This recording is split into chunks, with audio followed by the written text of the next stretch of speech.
নমস্কার, নির্মল আনন্দে সবাইকে সুস্বাগতম। গুরুদেব প্রভু শ্রীকৃষ্ণ রাধামায়ের আশীর্বাদকে সারথি করে শ্রীমদ্ ভগবত গীতা প্রণামন্ত দিয়ে শুরু করছি আজকের গীতা পাঠ। শ্রীকৃষ্ণ হৃদয়ম গীতা সংসার মলনাশিনীম জ্ঞানম ভক্তি মুক্তি দাত্রীম গীতা দেবীম নমস্তুতে। ওম নমো ভগবতে বাসুদেবায়। ওম নমো ভগবতে বাসুদেবায়। ওম নমো ভগবতে বাসুদেবায়। রাধে রাধে রাধে রাধে রাধে রাধে রাধে রাধে রাধে রাধে। শ্রীমদ্ ভগবত গীতা তৃতীয় অধ্যায় শ্লোক নম্বর 17। यस्त्वात्मरतिरेव स्यात् आत्मतृप्तश्च मानवः आत्मन्येव च सन्तुष्टः तस्य कार्यं न विद्यते। আচ্ছা, এখানে প্রথম লাইনে প্রথম পাঠটুকু হচ্ছে যস্ত্বাত্মরতিরেব। এখানে পরের শব্দটা অনেক বড়, তার থেকে অল্প একটু প্রথম পার্টে নেব, বাকিটা সেকেন্ড পার্টে নেব। এখানে সিয়াত অব্দি নেব, দ অব্দি নেব। হ্যাঁ, সোয়াত, এই সেকেন্ড শব্দ দ অব্দি নেব, সিয়াত অব্দি। তাহলে আমার প্রথম লাইনে প্রথম পার্টটা হলো যস্তাত্মরতিরেব স্যাত। এটা আমি বাংলায় বললাম। এবার দেখি এটাকে কিভাবে সংস্কৃততে উচ্চারণ করব। সেজন্য বাংলা হরফে একটু প্লাস প্লাস দিয়ে লিখে সাজিয়ে নিয়েছি। কিছু কিছু জায়গায় লাল দেওয়া হয়েছে। যে যে জায়গাগুলো লাল দেওয়া হয়েছে চান্টিং এর চলনের সময় সেই সেই জায়গাগুলো উচ্চারিত হবে না, ঠিক তার উপরের ব্র্যাকেটে যে অক্ষরগুলো দেওয়া আছে সেগুলোই উচ্চারিত হবে। প্রথম লাইনের প্রথম পার্টটা সংস্কৃত উচ্চারণ একটু দেখি। ইয়াস, হ্যাঁ, অন্তস্থ জয়তে লাল দিয়েছি কেন? পাশের ক্যালেন্ডারে 1 নম্বরে তালিকাভুক্ত করে দেওয়া আছে সংস্কৃততে অন্তস্থ জয়ের উচ্চারণ হর্ষই প্লাস অন্তস্থ। সেই জন্য জকে জ বলতে পারবো না, ওটা বাংলায় বলা হয়ে যাবে। বলতে হবে ওপরের ব্র্যাকেটে যেটা দেওয়া আছে ইয়াস। আচ্ছা, এবারে তারপরের অক্ষর আছে যন্তেশ্বয় তয় বয় আকার। এই ইয়াসের যন্তেশ্বয় হসন্তটা এখান থেকেই এসেছে। এখানে এটা যুক্ত অক্ষর, সেই জন্য এটাকে ভাঙলাম, মাত্র দুবারই ভাঙতে পারবো। সেই জন্য যন্তেশ্বয়টা আছে প্রথমে, তাকে হসন্ত লাগিয়ে বাইরে বার করা হলো। হসন্ত লাগালে যন্তেশ্বয়টা অর্ধস্ব হয়ে গেল, সেটা আর পূর্ণরূপে স বলে উচ্চারিত হতে পারবে না, আগের অক্ষরের সাথে জুড়ে তাকে উচ্চারিত হতে হবে।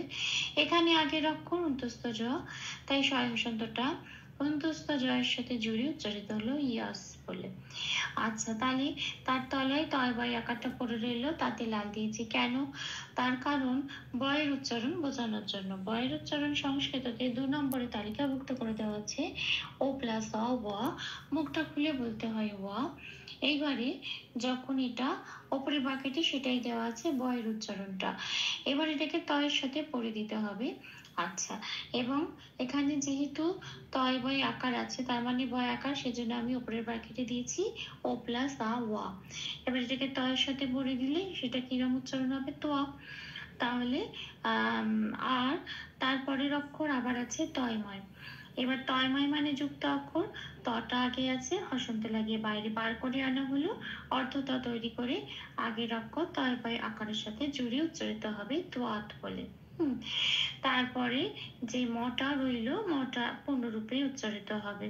আত্মর যে মটা রইল, মটা পূর্ণরূপে উচ্চারিত হবে। তারপরের অক্ষর র, টিটা যেমন আছে তেমন, রেটা যেমন আছে তেমন, তারপরে শেষ অক্ষরটাও হচ্ছে ব। এবার বয় লাল দিয়েছি বয়ের উচ্চারণ বোঝানোর জন্য, 2 নম্বরে তালিকাভুক্ত করে দেওয়া আছে বয়ের উচ্চারণ ও প্লাস অ। তাহলে আমি এই প্রথম শব্দটা সংস্কৃত উচ্চারণ কি পেলাম? ইয়াস্ত্বাত মার তিরে ভ। আচ্ছা, আসি পরের শব্দে সেয়াত অব্দি প্রথম ওইটুকুনি নেওয়া হয়েছে। স্বাদে যন্তেশ্বয় জফলা আকার আছে। জফলার উচ্চারণ 1 নম্বরে তালিকাভুক্ত করে দেওয়া আছে হর্ষই প্লাস অন্তস্থ, কিন্তু ওপরের বাক্যে আমি দিয়েছি হর্ষই প্লাস অন্তস্থয় আকার। কেন? কারণ এটা যন্তেশ্বয় জফলা আকার আছে। এবার এই যে শয় জফলা আকারটা হর্ষই প্লাস অন্তস্থ, এবার এটা শয়ের সাথে পড়ে দিতে হবে। মনে রাখতে হবে যে এই শয়ের উচ্চারণ সারেগামা পায়ের আমরা যে সাটা বলি ঠিক সেরকম। এবার এই জফলে আকারটা শয়ের সাথে পড়ে দিলে উচ্চারণটা কিরকম হয়? যন্ত্রের শয় হর্ষই অন্তস্থ আকার শিয়া। সংস্কৃত উচ্চারণতে স্যাদের স্যার উচ্চারণটা ঠিক সেরকম হবে, শিয়া। আচ্ছা, তারপরে ড অব্দি ভেঙেছি, যেহেতু এটা ভাঙছি তাই ভাই অসন্ত লাগিয়ে বাইরে বার করে আনা হলো এবং আগের অক্ষর যন্ত্রের সহজাপালা আকারের সাথে জড়িয়ে উচ্চারিত হলো সিয়াত। আর বাকি অংশটুকু পরের পাঠে চলে যাবে। তাহলে আমার প্রথম লাইনে প্রথম পাঠের সংস্কৃত উচ্চারণ কি হলো? ইয়াস্তবাদ মারাতি রিওয়া সিয়াত। আচ্ছা, আসি পরের পাঠে। এই সিয়াদে তারপর আকার থেকে শুরু করব। আত্মতৃপ্তশ্চ মানব, এখানে একটা বিসর্গ আছে, এই অবধি আমার শেষ পাঠ। আচ্ছা, দয়ে দ অব্দি নিয়েছিলাম, আকার থেকে শুরু করছি। আচ্ছা, তারপরের অক্ষরই আছে তয়ময়, এটা একটা যুক্ত অক্ষর, ত আগে আছে, হসন্ত লাগিয়ে তকে বার করে আনবো, আয়ের সাথে জুড়ে উচ্চারিত হবে আদ, আর মটা পড়ে রইল। হ্যাঁ, মটা পূর্ণরূপে উচ্চারিত হবে। তারপরে আছে তৃপ্ত, ত্রিটা যেমন আছে তেমন, কিন্তু পয় তয়েতে এটা একটা যুক্ত অক্ষর, পয় হসন্ত লাগিয়ে অর্ধ ত করে অর্ধ প করে সেটা বার করে আনা হলো এবং আগের অক্ষর ময়ের সাথে জুড়ে উচ্চারিত হলো ত্রিপ বলে। আর তারপরের শব্দ আছে ত, এই তটা যেমন আছে তেমন পড়ে রইল, পূর্ণরূপে উচ্চারিত হবে। তারপরের অক্ষরটা আবার তারবর শয় ছয়, এটাও একটা যুক্ত অক্ষর, তারবর শটা আগে আছে, হসন্ত লাগিয়ে তা অর্ধ স করে সেটা আগের অক্ষর তার সাথে জুড়ে উচ্চারিত হলো ত, চটা যেমন আছে তেমন পড়ে রইল, পূর্ণরূপে উচ্চারিত হলো। তাহলে শব্দটার সংস্কৃত উচ্চারণ পেলাম আত্মদীপ্তাশ্চ, এটা। এবারে আসি পরের শব্দে মানব। আচ্ছা, এখানে মাটা যেমন আছে তেমন, নটা পূর্ণরূপে উচ্চারিত হবে। ব টায় লাল দিয়েছি, তার কারণ বয়ের উচ্চারণ বোঝানোর জন্য, বয়ের উচ্চারণ ও প্লাস ব। বিসর্গ আছে, বিসর্গ থাকলে হ হবে। শব্দের শেষে পংক্তির শেষে বিসর্গ আছে, 4 নম্বরে তালিকাভুক্ত করে দেওয়া আছে, তখন বিসর্গ হ দিয়ে প্রতিস্থাপিত হয়ে যাবে। তাহলে এখানে আমার সংস্কৃত উচ্চারণটা হলো মানব হ। হ্যাঁ, তাহলে প্রথম পার্টের সেকেন্ড লাইনটা কি পেলাম? যে আত্মতৃপ্তাশ্চ মানব হ, এটা।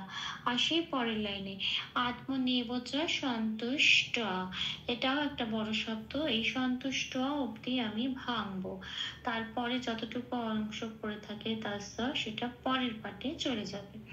তাহলে এখানে আত্ম নিয়ে বয়, এটা দেখি সংস্কৃত উচ্চারণ কিরম হবে। তয়মায় আছে যুক্ত অক্ষর, তয় হসন্ত লাগাবো, অর্ধতা বানাবো, আগের অক্ষর আয়ের সাথে জুড়ে উচ্চারণ করব আত্ম বলে, আত বলে মটা পূর্ণরূপে উচ্চারিত হবে, পড়ে রইল। যন্ত্রের নয় জফলা ইকার আছে, জফলার উচ্চারণ হর্ষই প্লাস অন্তস্থ, ইকারের উচ্চারণ নয় জফলা ইকার যেহেতু আছে, হর্ষই প্লাস অন্তস্থ ইকার। হ্যাঁ, তাহলে হলো নিয়ে। তারপরে অক্ষর আছে, এবার এই যে নিয়েটা হলো নয় জফলা, বললাম নয় জফলা ইকার, তো জফলার উচ্চারণ তো হর্ষই প্লাস অন্তস্থ, কিন্তু এখানে যেহেতু নয় জফলা ইকার আছে তাই উপরের ব্র্যাকেটে দেওয়া হয়েছে হর্ষই প্লাস অন্তস্থ ইকার। এটা নয়ের সাথে করে দিলে হয় নয় হর্ষই অন্তস্থ ইকার নিয়ে। আচ্ছা, বটা লাল দিয়েছি, তার কারণ সংস্কৃত উচ্চারণ বোঝানোর জন্য ও প্লাস ব। আচ্ছা, তাহলে আমি শব্দটা পেলাম আত্ম নিয়ে ব। আচ্ছা, চটা পূর্ণরূপে উচ্চারিত হলো যেমন আছে তেমন। সন্তুষ্টটা যখন আমি ভাঙছি বলে রাখি, তখন অরিজিনাল শব্দ হিসেবে এটা ভাঙবো, কারণ এটা প্রথম লাইনের প্রথম পার্ট, এবং শুধু তাই নয়, এটা প্রথম মানে শেষ শব্দ বলা যেতে পারে। তাহলে যেহেতু এটা শেষ শব্দ, সেজন্য অরিজিনাল শব্দ হিসেবে এটা ভাঙবে, এবং অরিজিনাল শব্দে রয়েছে সন্তুষ্ট, যেটা আমি লাল দিয়ে বিসর্গ দিয়ে দেখিয়ে দিয়েছি, যে ট আর বিসর্গ এটা অরিজিনাল শব্দ, সেটাই আমি দেখিয়ে দিয়েছি। যেহেতু এটা শেষ পংক্তি মানে সেকেন্ড লাইনের প্রথম পার্টের শেষ অংশ, সেই জন্য বিসর্গ থাকলে সেটা কি হবে? 4 নম্বরে তালিকাভুক্ত করে দেওয়া আছে, পূর্ণ হওয়ার রূপে প্রতিস্থাপিত হয়ে যাবে। সেটাই ওপরের ব্র্যাকেটে আমি লিখে দিয়েছি, ট এর সাথে এই বিসর্গটা পূর্ণহরবে প্রতিস্থাপিত হয়ে হবে ট হ। হ্যাঁ, তাহলে আমার এই সেকেন্ড লাইনের প্রথম পার্টটা সংস্কৃত উচ্চারণ কি পেলাম? আত্মনিয়া ওয়াচ সন্তুষ্ট হ, এটা আসে পরের পার্টে। আচ্ছা, ওখানে করেছিলাম ত দিয়ে সন্তুষ্ট অব্দি আমি নিয়েছিলাম। এবারে যন্ত্রের যন্ত্রের জফলাটা অব্দি এখান থেকে আমার সেকেন্ড পার্টটা শুরু হবে, বাকি পুরোটা। আচ্ছা, তো সেকেন্ড পার্টে আমি তস্য থেকে শুরু করলাম। যন্ত্রের কোথায় গেল? উচ্চ হয়ে গেল। কেন? তার কারণ এখানে দুটো শব্দ পাচ্ছি, সন্তুষ্ট যেটা অরিজিনাল শব্দ হিসেবে বেরিয়েছে বিসর্গ দিয়ে, আরেকটা পাচ্ছি তাস্য। এই দুটো যখন জুড়ে পংক্তির মধ্যে থাকে তখন সন্ধি হয়ে এই যন্ত্রের স্বরটা আসে। কিন্তু এখন যখন দুটো শব্দ আলাদা আলাদা করে ভেঙে চান্টিং এ একটা পার্টি আর আরেকটা পার্টি, দুটো পার্টি চলে গেছে, তখন এই সন্ধিটার আর দরকার নেই, তাই যন্ত্রের স্বরটা উচ্চ হয়ে গেল। এবং সেকেন্ড পার্টে যে অংশটা তস্য, সেই অরিজিনাল শব্দ হিসেবেই উচ্চারিত হবে এবং অরিজিনাল শব্দে আছে তা তস্য। তো সেখান থেকে আমি সেকেন্ড পার্টটা শুরু করলাম। আচ্ছা, তাহলে সংস্কৃত তস্য কার্যম না বিদ্যতে, এইটুকুনি। সংস্কৃত উচ্চারণটা কিরকম হবে? যন্ত্রের স্ব জফলা আছে তস্যে, যন্ত্রের স্ব জফলা মানে জফলার উচ্চারণ লিখতে হবে হস্যে প্লাস অন্তস্থ। এটাকে এবার যন্ত্রের স্বর সাথে পড়ে দিতে হবে, যন্ত্রের স্বর হস্যে অন্তস্থ একার তস্যা তাস্যে তস্য, যন্ত্রের স্ব জফলা তস্য। আচ্ছা, এবারে আসি পরের শব্দে কার্যম। কার্যমে অন্তস্থ জয়ের রেপ আছে। দুটো ব্যাপার আছে, অন্তস্থ জয়ের উচ্চারণ সংস্কৃততে হস্যে প্লাস অন্তস্থ, সেটাই ওপরে দেওয়া হয়েছে। আর অন্তস্থ জয় যে রেপটা আছে, রেপটা 3 নম্বরে তালিকাভুক্ত করে দেওয়া আছে, বয় শূন্য রয় হসন্ত দিয়ে প্রতিস্থাপিত হয়ে যাবে। এবং যেহেতু এটা অর্ধরা, সেই জন্য কয়াকারের সাথে জুড়ে উচ্চারিত হবে কার বলে, কারিয়াম। হ্যাঁ, আচ্ছা, অনুস্বার আছে শব্দের শেষে। শব্দের শেষে অনুস্বার থাকলে 5 নম্বরে তালিকাভুক্ত করে দেওয়া আছে, ময় হসন্ত দিয়ে প্রতিস্থাপিত হয়ে যায়। তাহলে হলো কারিয়াম। 9টা পূর্ণরূপে উচ্চারিত হবে। রিটাও পূর্ণরূপে উচিত। বিটাও মধ্যে আমি লাল দিয়েছি, তার কারণ বয়ের উচ্চারণ বোঝানোর জন্য। বয়ের উচ্চারণ ও প্লাস অ, কিন্তু এখানে যেহেতু বি বয় হস্যই আছে, সেই জন্য উপরের ব্র্যাকেট দেওয়া আছে ও প্লাস হস্যই। তারপরে শব্দ দয় জফলা। দয় জফলায় উপরের ব্র্যাকেটে জফলার উচ্চারণ বুঝিয়ে দেওয়া হয়েছে হস্যই প্লাস অন্তস্থ। এবার এটাকে দয়ের সাথে পড়ে দিলে যে উচ্চারণটা বেরিয়ে আসে, দয় হস্য অন্তস্থ একার দিয়ে, দয় হস্য অন্তস্থ দিয়া, ঠিক সেই সংস্কৃততে সেই উচ্চারণটা হবে। বিদ্যা তে, এটা যেমন আছে তেমন পড়ে থাকবে তে। তাহলে এই পুরো পাঠটা সংস্কৃত উচ্চারণ কি হলো? তাস্যা কার্যম ন বিদ্যতে।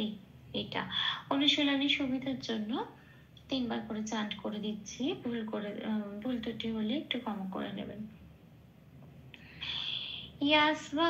यस्वात्मरतिरेव स्यात् आत्मतृप्तश्च मानवः आत्मन्येव च सन्तुष्टः तस्य कार्यं न विद्यते यस्त्वात्मरतिरेव स्यात् आत्मतृप्तश्च मानवः आत्मन्येव च सन्तुष्टः तस्य कार्यं न विद्यते यस्त्वात्मरतिरेव स्यात् आत्मतृप्तश्च मानवः आत्मन्येव च सन्तुष्टः तस्य कार्यं न विद्यते। राधे राधे राधे राधे राधे राधे राधे राधे राधे राधे। तप्त कांचन गौरांगीं राधे वृंदावनेश्वरी वृषभानुसुते देवी तां प्रणमामि हरे प्रिये। प्रभु ও শ্রী রাধা মায়ের কৃপা দৃষ্টি আমাদের সবার উপর বর্ষিত হোক। ধন্যবাদ। আপনাদের উৎসাহই আমার অনুপ্রেরণা। আমার সকল ভুল ত্রুটির ক্ষমা প্রার্থনা প্রভুর চরণে অর্পণ করলাম। ওম কৃষ্ণায় বাসুদেবায় হরয়ে পরমাত্মনে প্রণত ক্লেশনাশায় গোবিন্দায় নমো নমঃ। শ্রী কৃষ্ণার্পণমস্তু। জয় শ্রী কৃষ্ণ।